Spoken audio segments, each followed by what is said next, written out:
I am 71 years old, and there is a bedroom down the hall in this house that I have not entered in 9 years, because the last time I stood in that doorway, my son was packing a bag, and I was too proud to say the only word that would have stopped him: stay. One word, 4 letters. I had it. It was right there in my throat, like a fishbone I couldn't swallow and couldn't cough up. And I stood there with my arms crossed and my jaw locked, and I watched him zip that bag and walk past me, close enough that his shoulder brushed mine, and I smelled his cologne, something sharp and cheap, the kind a 23-year-old buys at a drugstore because he doesn't know any better. And I didn't move. I didn't reach for him. I didn't uncross my arms. I didn't say stay or wait or I'm sorry or please.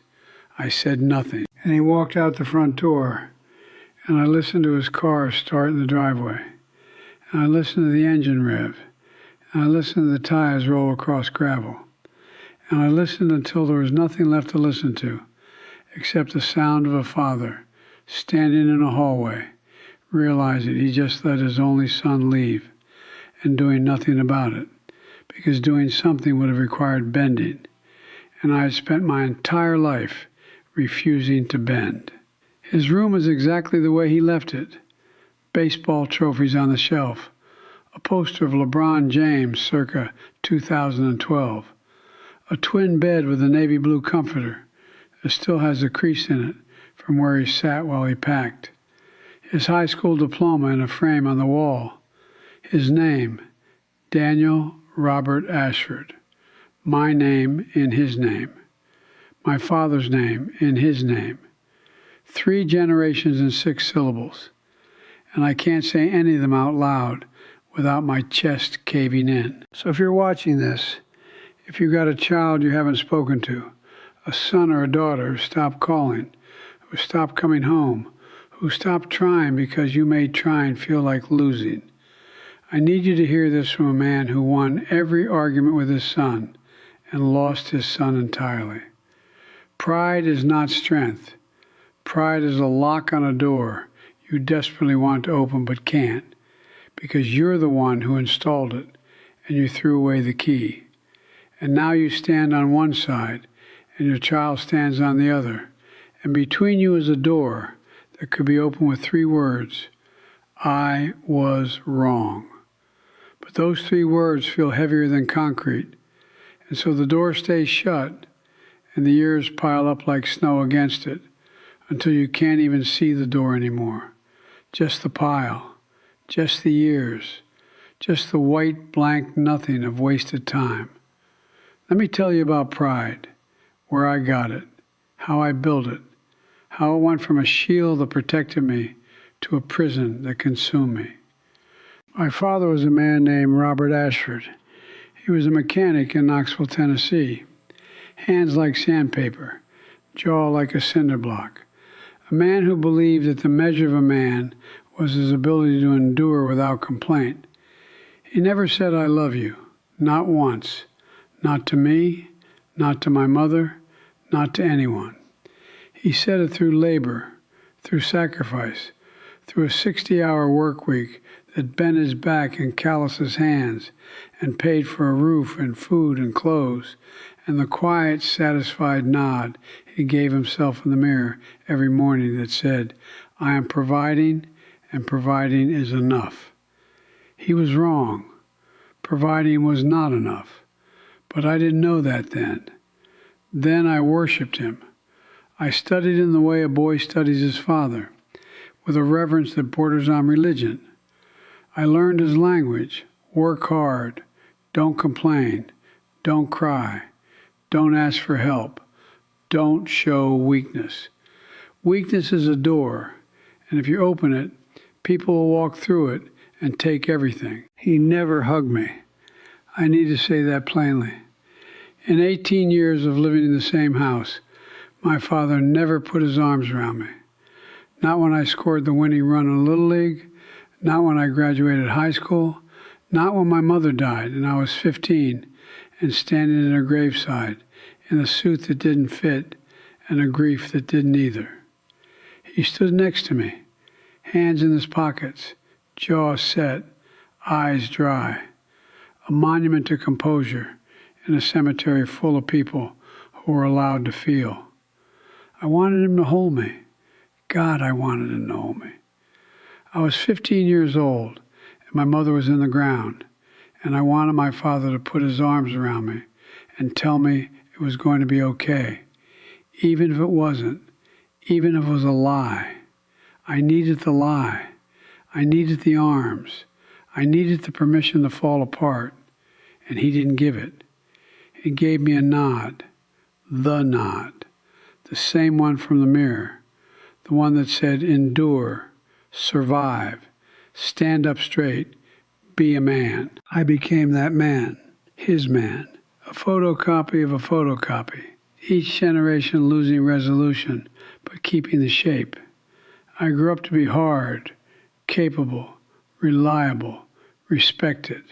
I married a woman named Christine who loved me despite my inability to be soft with her. We had Daniel in 1992, and the day he was born, the day they put him in my arms in that hospital room that smelled like antiseptic and new life, I looked at his face and I made two promises. The first promise was that I would give him everything my father gave me, the discipline, the work ethic, the toughness, the ability to stand in the storm without flinching. The second promise was that I would also give him what my father didn't, the warmth, the words, the I love yous, the hugs. I kept the first promise perfectly. I broke the second one so slowly I didn't even hear it crack. When Daniel was small, 5, 6, 7, I was warm. I was. I need you to believe that because the man I became later would make you doubt it. But I was warm once. I carried him on my shoulders. I read him stories at night doing voices for every character. The dragon, the knight, the talking horse, all of them. I tickled him until he couldn't breathe from laughing. I taught him to throw a baseball in the backyard. And when he missed, I said, "Good try, buddy." And when he caught one, I lifted him up and said, "That's my boy." And I meant it with every cell in my body. But as he grew, something changed. Something my father installed in me, like a program running in the background that I couldn't see but couldn't stop. The older Daniel got, the more I began to confuse love with correction. The more I began to see softness as a threat. The more I began to believe that my job was not to make him feel safe, but to make him strong, and that safety and strength were opposites. By the time he was 12, I stopped saying, "Good try." I said, "Try harder." By 14, I'd stopped saying, "That's my boy." I said, "That's not good enough." By 16, the hugs had disappeared entirely, replaced by handshakes that were too firm and nods that were too brief, and a distance between us that grew, one criticism at a time, like a wall being built brick by brick by a man who didn't realize he was building it because he thought he was building character. I was building a prison, his and mine. Same bricks, same mortar, same blueprint my father used on me and his father used on him. Generational architecture. A house of pride that gets passed down like an inheritance nobody asked for. Christine saw it. She tried to tell me. She'd say, "Robert, you're too hard on him." She'd say, "He needs encouragement, not correction." She'd say, "He's a boy, not a project." And I would say, the thing my father would have said, "I'm preparing him for the real world." The real world doesn't hand out trophies for showing up. The real world doesn't care about your feelings. The real world. I use that phrase like a weapon. I wielded it against my own son to justify every harsh word, every withheld compliment, every moment I chose to be his drill sergeant instead of his father. And Christine would go quiet, and I would mistake her quiet for agreement, the way I had been trained to mistake silence for resolution. Daniel played baseball through high school. He was good, not great, good. And the gap between good and great became the territory where I did my most damage. He'd go 2 for 4, and I'd talk about the 2 at-bats he didn't get hits. He'd make a diving catch, and I'd ask why he was out of position in the first place. He'd win, and I'd find the flaw. He'd lose, and I'd deliver a post-game analysis in the car ride home that was so detailed and so relentless that by the time we pulled in the driveway, he'd be staring out the window with his jaw set in a way that I recognized because I'd seen it in my father's mirror, and I'd seen it in my own. And now I was watching my son learn the same expression. And I told myself it meant I was succeeding. It meant he was disappearing. Senior year, 2010. He was 18. It was a championship game, regionals, big crowd, scouts in the stands. Daniel was pitching. He'd been nervous all week, couldn't sleep, pacing the house at midnight. And I told him to toughen up because nerves are weakness and weakness loses games. He pitched 5 innings, gave up 3 runs. His coach pulled him, walked him to the dugout with a hand on his shoulder and said, "Good effort, son, good effort." The words I used to say, the words I'd stopped saying somewhere around his 13th birthday. We drove home in silence, the kind of silence that has teeth. I could feel him waiting for the analysis, the breakdown, the list of everything he did wrong, delivered in the calm, measured voice of a man who believed that love without criticism was indulgence, and indulgence created weakness. I opened my mouth. I heard my father's voice come out. I said, "You weren't ready. You let the moment get too big. You can't fold under pressure like that if you want to play at the next level." He didn't respond. He just stared out the window, jaw set, eyes straight ahead. And in the reflection of that car window, I saw my father sitting in the passenger seat where my son should have been. And I didn't stop. I kept going. Because stopping would have meant admitting I was wrong. And admitting I was wrong would have meant bending. And bending would have meant breaking. And my father taught me that men don't break. Daniel didn't play baseball after that. Quit before college. Told me he'd lost the love for it. I said, "That's because you don't have the mental toughness." He looked at me with eyes that were already starting to harden into something I recognized and feared. And he said, "Maybe." Maybe. The word a son uses when he's done arguing with a father who can't be argued with. The word that means you win, Dad. You always win. I'm tired of losing to you, so I'll just stop playing. He went to college, University of Tennessee, studied business, called home less and less. When he did call, I asked about grades, about plans, about direction. I never asked, "How are you?" I never asked, "Are you happy?" I never asked, "Do you have people around you who make you feel valued?" I asked performance questions, because performance was the only language I spoke, and my son was becoming fluent in the silence that fills the space where a real conversation should be. He graduated in 2014, moved back home briefly, got a job at a marketing firm in Nashville, and for 6 months we existed in this house together, like 2 countries sharing a disputed border, polite, careful, diplomatic, 2 men who shared a last name and a bloodline, and absolutely nothing else. A fight happened on a Saturday in November of 2015. He came home late, past midnight. I was sitting in the living room in the dark because I couldn't sleep. And when I can't sleep, I sit in the dark and I think. And thinking in the dark is a dangerous activity for a man who has never dealt with a single emotion honestly in his entire life. He walked in and I could smell the bar on him, beer and cigarette smoke, and the particular staleness of a night spent in a place designed to help you forget the things you should be remembering. He was 23. He had every right to be at a bar on a Saturday night. But rights and pride don't coexist in the same house. and my house ran on pride. I said, "Where have you been?" He said, "Out." I said, "Out where?" He said, "Does it matter?" I said, "It matters because you live under my roof." And he stopped in the hallway, halfway between the front door and his bedroom. He stopped and he turned and he looked at me.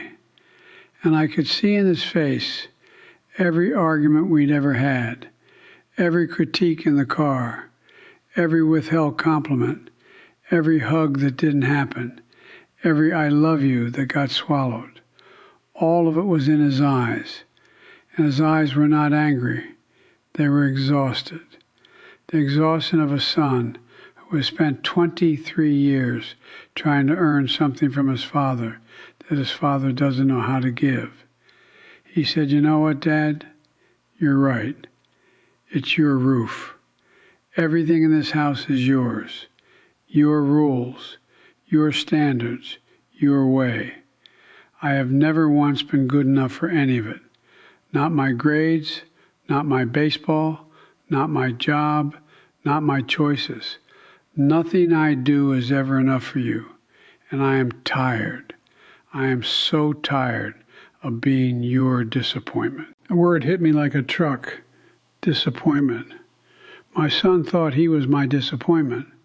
My son, the boy I lifted onto my shoulders, the boy I taught to throw a baseball, the boy whose birth made me make 2 promises in a hospital room that smelled like new life. That boy believed he was my greatest failure. And here is where pride killed us. Here is the exact moment, the precise second, because what I should have said, what every molecule in my body was screaming at me to say, was, "You are not my disappointment. You have never been my disappointment. You are the best thing I have ever done, and I have failed you, and I am sorry. And please don't leave, and I love you, and I have always loved you, and I don't know how to say it because my father didn't teach me how, and his father didn't teach him, and we are 3 generations of men who would rather die than be soft. And I'm watching that legacy destroy the only thing that matters." That's what I should have said, every word of it. It was all there, a lifetime of unsaid truth, pressing against the back of my teeth like water against a dam. I said, "If you don't like my roof, you're welcome to find your own." 16 words, the most expensive sentence I've ever spoken, more costly than any debt, any divorce, any financial ruin. 16 words that I chose instead of the ones that mattered, because the ones that mattered required vulnerability, and vulnerability required bending, and bending required admitting that I was not the man my father raised me to be. But maybe the man my father raised me to be was never the right man in the first place. Daniel went to his room. I heard the closet door open. I heard hangers sliding on the metal rod. I heard the zipper of a bag, and I stood in that hallway with my arms crossed, and I did not move, because moving would have been bending, and my spine was made of my father's pride and my grandfather's pride, and 100 years of men who stood still when they should have run forward. He came out with one bag, one. 23 years of living in this house, and he fit what mattered into one bag. He walked past me, shoulder brushing mine, cheap cologne and cigarette smoke, and the smell of a son who has given up on his father, and the giving up smelled like finality. He stopped at the front door. He didn't turn around. He said, "I spent my whole life trying to make you proud. I don't think you know how to be proud of anyone, including yourself." The door closed. The car started. The gravel crunched. And then silence. 9 years of silence. I picked up the phone 1,000 times. 1,000 times I pulled up his number and stared at it, and my thumb has hovered over the call button.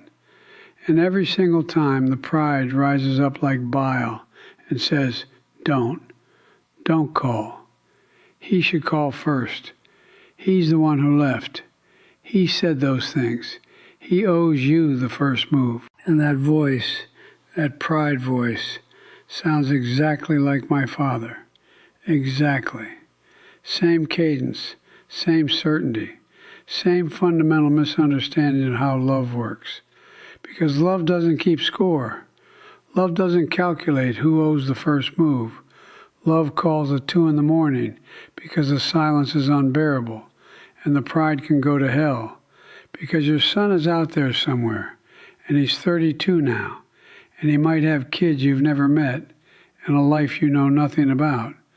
And the bedroom down the hall still has his baseball trophies on the shelf and his diploma on the wall and a navy blue comforter with a crease in it from the last time he sat on that bed. And you haven't washed it because washing it would erase the last physical proof that he was here. Christine left in 2017, not dramatically, quietly, the way women leave men who refuse to feel. She said, "Robert, I've watched you choose your pride over your son for 2 years, and I can't watch anymore. I love you, but I can't live with a man who would rather be right than be a father." She packed carefully. She labeled the boxes. She left the house clean. Even in leaving, she was more thoughtful than I deserved. She talks to Daniel. I know this because she told me once during a phone call about tax documents. She said he's doing well. He's in Nashville. He's got a girlfriend. He asked about you. He asked about you. 4 words that should have melted me. 4 words to prove my son still thinks about his father, despite 9 years of silence. And I said, okay, the way a man says okay when he's standing in a burning house and someone hands him a glass of water. And instead of throwing it on the fire, he drinks it and stands there watching the walls come down. I'm 61 years old. I live in this house alone.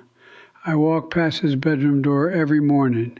And every morning I pause and I look at the doorknob and I imagine opening it. And I don't. Because opening it would mean sitting on that bed and feeling the crease where he sat and smelling the ghost of cheap cologne and facing the full weight of what I've done. The trophies are dusty. The LeBron poster is curling at the corners. The diploma glass has a thin crack running diagonally across it.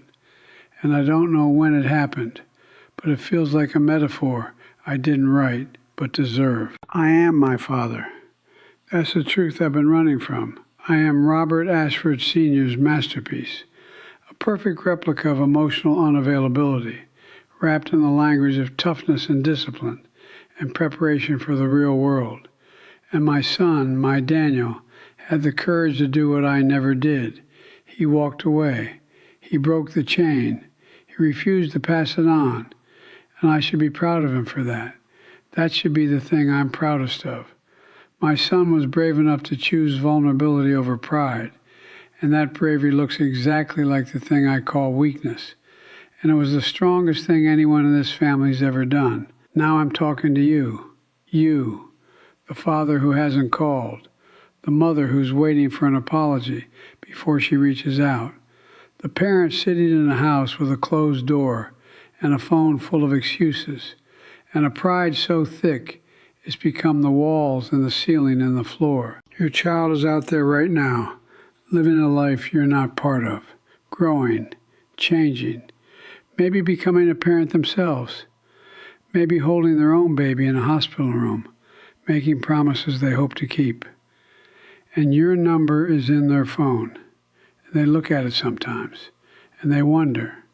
And the wondering is a door, and it's unlocked from their side, but locked from yours. And the lock is your pride. And the key is 3 words you won't say. I was wrong. That's it. 3 words. Not I'm sorry. Sorry's too easy. Sorry doesn't require accountability. I was wrong does. I was wrong means I see what I did. I own it. Not the world, not circumstance, not your sensitivity. Me.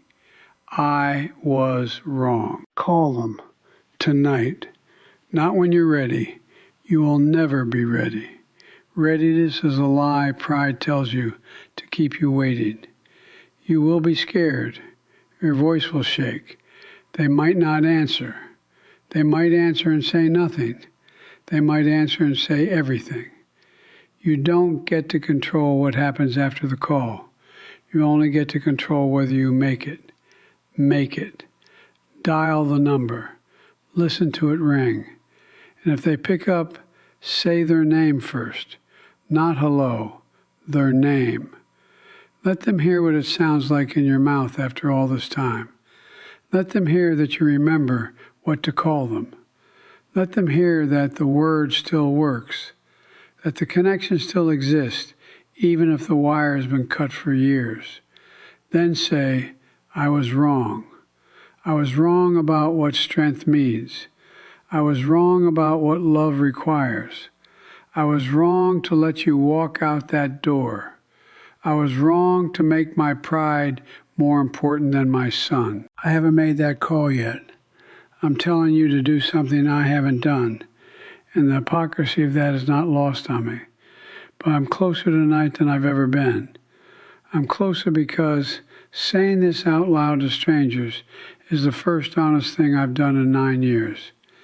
And honesty is a muscle, and mine is waking up, and it's weak, and it's shaking, but it's alive.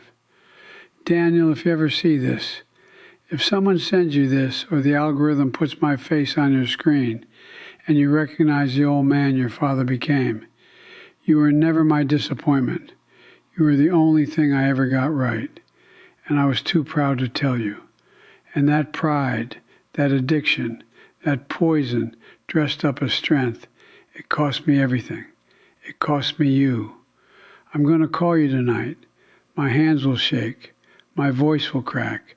I'll probably say it wrong. I'll probably stumble over words that should have been said 9 years ago in a hallway that still smells like your cologne. But I'm going to call because pride is more addictive than alcohol. And tonight, I'm choosing sobriety, even if it kills me.